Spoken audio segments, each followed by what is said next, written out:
നിങ്ങൾക്ക് നാളെ പൈത്തൻ്റെ എക്സാം അല്ലേ? അപ്പം നിങ്ങൾ ക്വസ്റ്റ്യൻ പേപ്പർ പഠിച്ചിട്ട് പോകണമെന്ന് വിചാരിച്ചുകൊണ്ടിരുന്നു കഴിഞ്ഞാൽ നടക്കൂല മോനെ. കാരണം എന്താണെന്നറിയോ? ഈ 2023-ലെ 2024-ലെ ക്വസ്റ്റ്യൻ യാതൊരു ബന്ധമില്ലാത്തതാണ്. കാരണം എന്ന് കഴിഞ്ഞാൽ ഇപ്പം 23-ലെ ക്വസ്റ്റ്യൻ പേപ്പറിൻ്റെ അകത്ത് ഒരു കോമൺ ക്വസ്റ്റ്യൻ പോലും 24 വന്നിട്ടില്ല. അപ്പോൾ 25-ലും വരാനുള്ള സാധ്യത വളരെ വളരെ അധികം കുറവാണ്.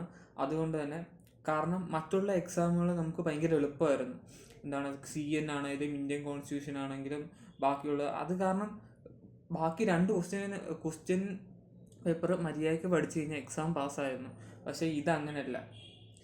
ഇത് നമ്മൾ അല്ലാതെ തന്നെ സിലബസിൽ നിന്ന് നല്ലപോലെ പഠിച്ചില്ല. യൂണിറ്റ് 1 മുതൽ ഇമ്പോർട്ടൻ്റ് ആയിട്ടുള്ളത് എല്ലാം പഠിച്ചാലേ പാസ്സാകത്തുള്ളൂ. അല്ലാതെ മറ്റേ എല്ലാ എക്സാമിനും ഇങ്ങനെ കോമൺ ക്വസ്റ്റ്യൻ നോക്കിയിട്ട് അത് ബിറ്റ് വെച്ചു അത് ഈ പ്രാവശ്യം നടക്കൂല. അതിനു വേണ്ടി ഞാൻ നിങ്ങൾക്ക് പരിചയപ്പെടുത്തുന്ന ഒരു യൂട്യൂബ് ചാനലുണ്ട്. അതിൻ്റെ അകത്ത് എല്ലാ ഇമ്പോർട്ടൻ്റ് ആയിട്ടുള്ള ക്വസ്റ്റ്യൻസ് കിടക്കുന്നുണ്ട്.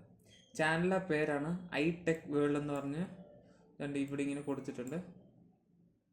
കാണാൻ പറ്റുന്നുണ്ടോ എന്ന് എനിക്കറിയില്ല, ഞാൻ സൂം ചെയ്യാം. iTech World ഇതടിച്ചാൽ മതി. Important question Python programming unit.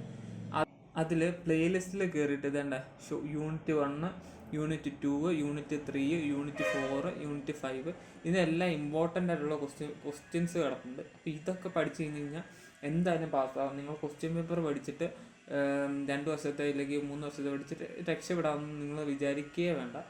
അതൊന്നും വരാൻ പോകുന്നില്ല. നോക്കിക്കോ, അതൊന്നും വരാൻ പോകുന്നില്ല. കാരണം ഇത്ര എക്സാം ഭയങ്കര എളുപ്പമായിരുന്നു നിങ്ങൾക്ക്. ഈ എക്സാം എന്തായാലും അവർ എളുപ്പമായിട്ട് വിടുന്നില്ല. CN വരെ സെയിം അത് ക്വസ്റ്റ്യൻ അതേപോലെ പഠിച്ചിരുന്ന 10-28 മാർക്ക് കിട്ടുമായിരുന്നു. ഇത് അതേപോലെ അല്ല. അതുകൊണ്ട് ഇത് ഈ ഞാൻ തന്ന യൂട്യൂബ് ചാനൽ അതിൻ്റെ അകത്ത് പ്ലേലിസ്റ്റിൽ പോയിട്ട് പൈത്തൺ പ്രോഗ്രാം 1 ഷോട്ട് വീഡിയോ എന്ന് പറഞ്ഞ് ഇങ്ങനെ കൊടുത്തിട്ടുണ്ട്. ആ പ്ലേലിസ്റ്റിൽ കയറിയിട്ട് 1, 2, 3 കുറേ യൂണിറ്റ് കൊടുത്തിട്ടുണ്ട്. ഒരു 5 യൂണിറ്റ് കൊടുത്തിട്ടുണ്ട്. 5 യൂണിറ്റ് അതിൽ കൂടുതൽ യൂണിറ്റ് നിങ്ങൾക്ക് പഠിക്കാനുണ്ട്. പക്ഷേ ഇത് പാസ് ആകാനുള്ള എല്ലാം പറഞ്ഞിട്ടുണ്ട്.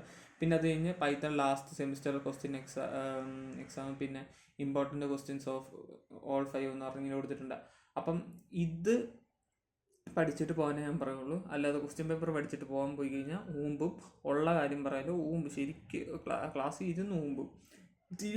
പറഞ്ഞു പോലും കൊടുക്കാൻ പറ്റില്ല. കാരണം പൈത്തൻ്റെ മെയിൻ സബ്ജക്റ്റാണ്.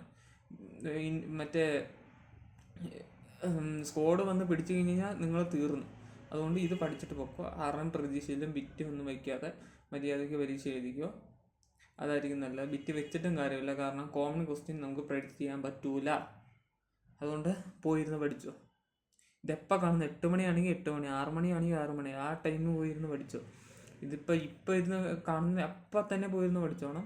ഇതിന് സമയമില്ല. ഇതിന് ഓരോ വീഡിയോയ്ക്ക് 1.5 മണിക്കൂർ, അരമണിക്കൂർ അങ്ങനെ നിങ്ങൾക്കൊരു 4 മണിക്കൂർ ഡെഡിക്കേറ്റ് ചെയ്യാൻ പറ്റുവാണെങ്കിൽ നിങ്ങൾ എക്സാം അത് പഠിച്ചിട്ട് പോവുകയാണെങ്കിൽ എക്സാം പാസ്സായി എന്ന് നമുക്ക് പറയാം.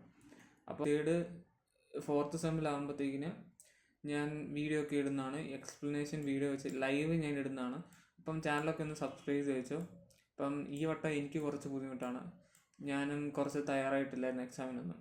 അപ്പം അടുത്ത സെമ്മിന് നമ്മൾ തകർക്കും. എല്ലാവർക്കും ലൈവൊക്കെ ഇടും. അപ്പം സബ്സ്ക്രൈബ് ഒന്ന് ചെയ്ത് വെച്ചോ. അപ്പം ശരി എന്നാൽ.